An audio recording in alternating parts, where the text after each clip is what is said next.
आशिक मासूका से कहता है चमकता चेहरा के कहानी बतारा दिल में बताई दो ये रहनी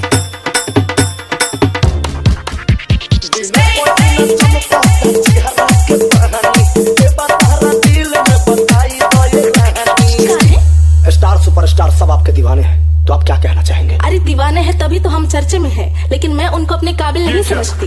अच्छा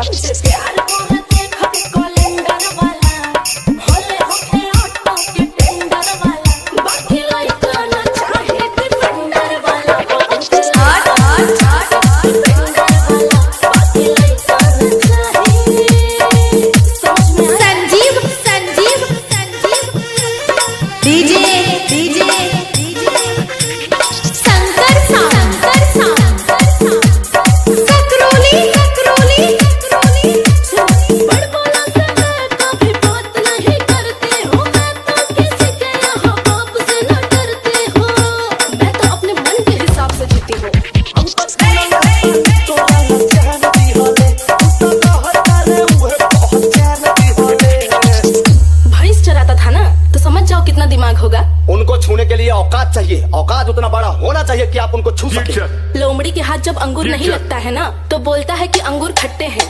तो अपना ही पसंद बता दीजिए।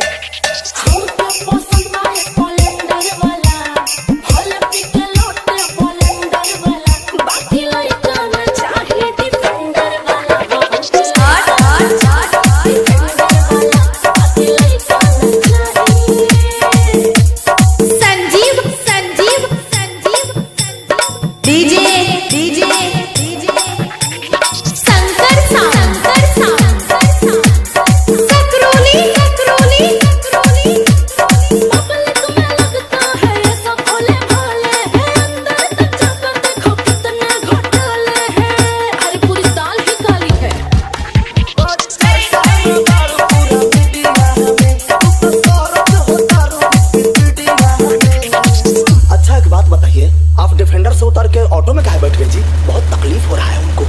हाँ तो वो भी कौन सा करीना कपूर के साथ दिखाई दे रहे हैं, वो तो स्कूटी पे ही सवार है। तो आप क्या कहना चाहती हैं?